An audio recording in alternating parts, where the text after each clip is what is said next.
रुकिए ज्येष्ठ भ्राता।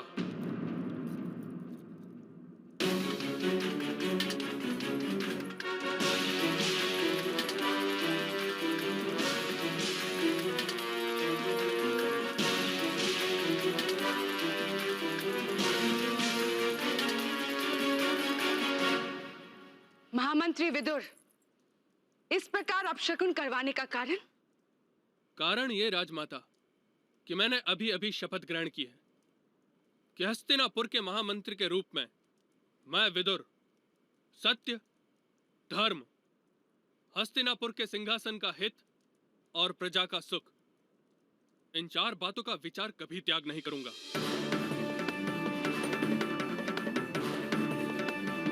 मेरे सारे संबंध और स्नेह मेरे लिए गौण होंगे।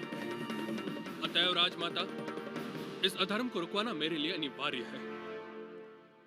कौन सा अधर्म महामंत्री? ये राज्याभिषेक राजमाता। ये राज्याभिषेक धर्म विरुद्ध है। एक जन्म से नेत्रहीन व्यक्ति राजा बनने के योग्य नहीं होता।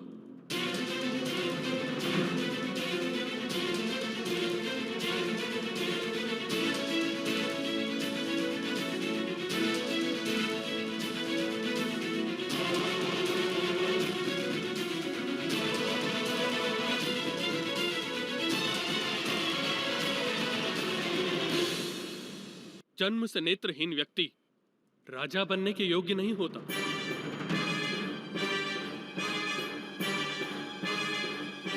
ये क्या चेष्टा है महामंत्री विदुर?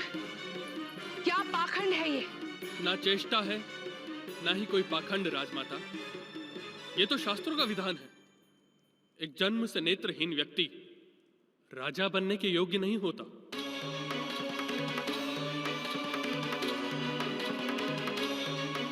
धर्म कभी कभी कठोर होता है राजमाता। बहुजन के सुख के लिए व्यक्ति का बलिदान मांगता है धर्म। ये बात तुम अब कह रहे हो महामंत्री विदुर? इस राज्याभिषेक के बारे में तो तुम पहले से ही जानते थे, तब धर्म का स्मरण नहीं आया था। धर्म मनुष्य की स्थिति के साथ बदलता है राजमाता। धर्म बदल जाता है, ये तो पहली बार सुना है मैंने। हाँ, स्वार्थ बदलता है ये सुना था मैं, किंतु धर्म? वैसे हस्तिनापुर बड़ा राज्य है, यहाँ के नियम भिन्न हो सकते हैं। युवराज शकुनी, हमारे पारिवारिक प्रश्न के विषय में आपको बोलने का अधिकार नहीं है। क्षमा करे महामहिम भीष्म, क्षमा करे। बहन का पक्ष लेकर बोलने का भाई को अधिकार होता है, ऐसा धर्म है समग्र आर्यावर्त में। हस्तिनापुर में यह धर्म है कि बदल गया है, ये तो धर्म छत्रधारक महाज्ञानी विद्वान विदुर ही बोलेंगे। आपके प्रश्न का उत्तर भी मैं दे सकता हूं। अपने ज्येष्ठ भ्राता में कोई दोष ना देखना, ये एक अनुज का धर्म होता है। परंतु जब राजा के गुण और दोष पर विचार हो रहा हो तब अपने ज्येष्ठ भ्राता का संबंध ना देखना, ये एक महामंत्री का धर्म होता है। किंतु परिवार के ज्येष्ठ पुत्र का ही राज्य पर अधिकार होता है महामंत्री विदुर। सभी पुत्र समान रूप से योग्य हों, तब ज्येष्ठ का अधिकार होता है राजमाता। आषाढ़ का महीना श्रावण से पहले जन्मता है, परंतु महत्व तो श्रावण का ही अधिक होता है, क्योंकि श्रावण में ही सर्वाधिक वर्षा होती है। जब आयु और गुणों के मध्य विचार करना हो, तब गुणों का ही विचार करना अनिवार्य है राजमाता। शास्त्र कहते हैं कि जिस प्रकार शेरनी का दूध स्वर्ण के पात्र में ही टिक सकता है, तांबे से बने पात्र में नहीं, ठीक उसी प्रकार राज्य करने की योग्यता एक संपूर्ण व्यक्ति में ही उतर सकती है, किसी अपूर्ण में नहीं। अपूर्ण?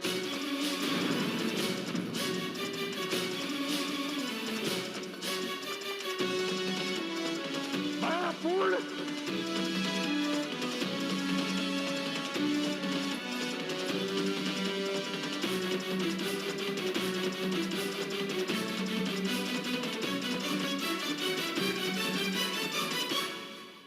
मुझे क्षमा कीजिएगा ज्येष्ठ भ्राता। शांत, शांत। मेरा पर्याप्त अपमान हो चुका है विदुर। जब तुम्हारे इस तथाकथित धर्म के पास से ये राज्यसभा मुक्त हो जाए तो मुझे बुलावा भेज देना।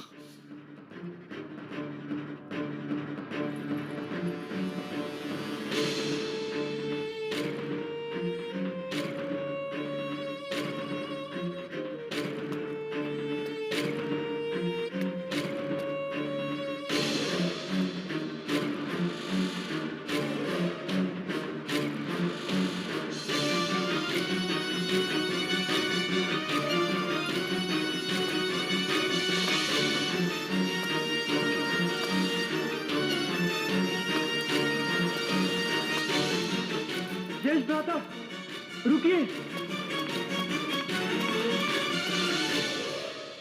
मुझे आर्य के पास ले चलो सुक्ता। जी कुमारी। कुमारी। केवल नेत्र ना होने के कारण धृतराष्ट्र एक योग्य राजा नहीं बन सकता। ये हम नहीं मान सकते महामंत्री विदुर। दृष्टि तो राजा का सर्वप्रथम शस्त्र होती है राजमाता। एक राजा जब तक मुख भाव से अपने सभासदों के अंतर को नहीं पढ़ सकता, वो राज्य में छिपे अपने शत्रुओं को भी नहीं ढूंढ सकता है।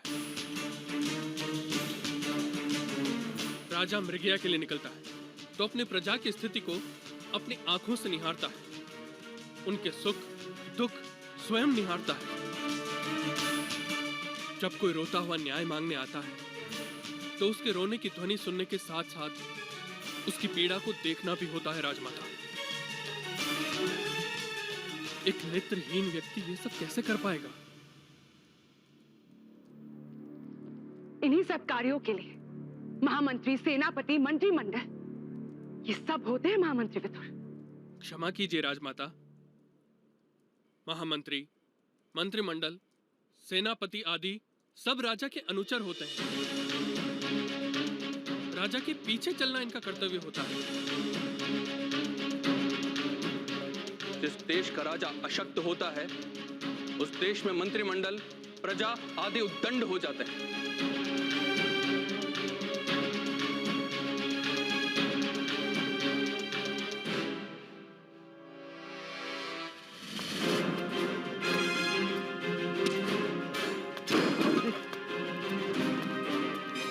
जिस मेरी बात सुनिए। सुनने को क्या रहा पांडु? मैं अपूर्ण हूँ, मैं जिसने जीवन भर अपनी अपूर्णता से संघर्ष किया, जिसे सामान्य बनने की स्पर्धा में इतना परिश्रम किया कि आज वो असामान्य बन गया, वो सबसे आगे हो गया। मैं अपूर्ण हूँ, मैं राजा नहीं बन सकता। ऐसा विदुर ने कहा है ज्येष्ठ। महामंत्री होने के कारण उसका कर्तव्य बनता है शायद, पर हम भी तो अपना पक्ष रख सकते हैं। बस रखो, भीख मांगू। कुल में सबसे ज्येष्ठ होते हुए भी, सबसे योग्य होते हुए भी याचना करो अपने अधिकारों के लिए। वो सभासद, वो मंत्रिमंडल, वो न्याय सभा जो कल मेरे दिए हुए वेतन पर जिएंगे, कल जो मेरे चाकर होंगे, हाथ जोड़ उनके सामने मैं। आप शांत हो जाइए ज्येष्ठ। शांति हो पांडु। यदि अशांत होता तो इस विश्वासघात के लिए मैं तुम्हारे प्राण ले चुका होता। विश्वासघात? ज्येष्ठ, मैंने तो कभी। मैं सब समझता हूँ। तुमने और उस प्रपंची दासी पुत्र ने मिलकर यह प्रपंच किया है मेरे साथ। प्रेम, धर्म और न्याय की बातों का इंद्रजाल फैलाकर वस्तुतः तुम मेरा अधिकार मुझसे छीनना चाहते हो पांडु। स्वयं राजा बनना चाहते हो तुम। ये आरोप मिथ्या है ज्येष्ठ। मैंने तो कभी स्वप्न में भी ऐसा नहीं सोचा। चले जाओ पांडु, अन्यथा तुम मेरी क्रोध की अग्नि में जलकर भस्म हो जाओगे। चले जाओ।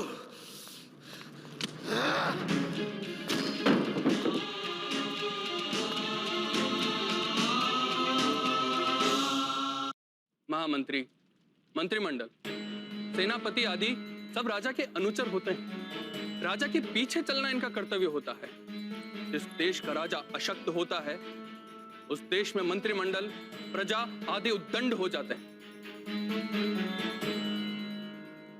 अतः धर्म का मत यह है कि संपूर्ण और सर्वगुण संपन्न बनना एक राजा का उत्तरदायित्व होता है। और वो आप है विद्वान विदुर। अवश्य आप स्वयं को ही राजा बनने योग्य मानते होंगे। गांधार युवराज,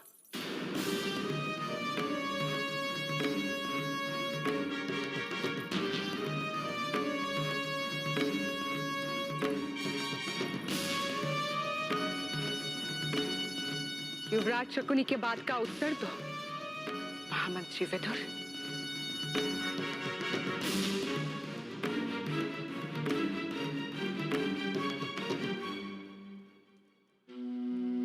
कंटक का कार्य वृक्ष की रक्षा करना होता है राजमाता।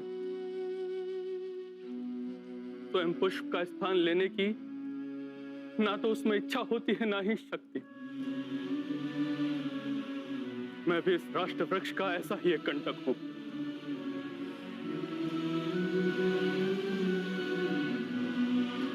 जब जब राष्ट्र के हित का प्रश्न आएगा, मैं अवश्य चुप जाऊंगा। याद है मुझे, ईश्वर को पुष्प अर्पित किए जाते हैं, कांटों को सबसे पहले फेंक दिया जाता है, परंतु मुझे उसका दुख नहीं। कंटक बनने का उत्तरदायित्व मैं सदैव वहन करता रहूंगा।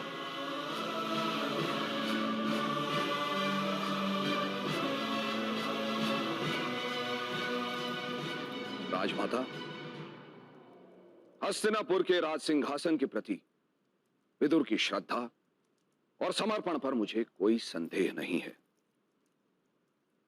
यथार्थ कह रहे हो तुम गंगापुत्र, किंतु ये सिंहासन भी तो अब रिक्त नहीं रह सकता। इसलिए मेरा मत है कि ज्येष्ठ भ्राता पांडु का राज्याभिषेक होना चाहिए।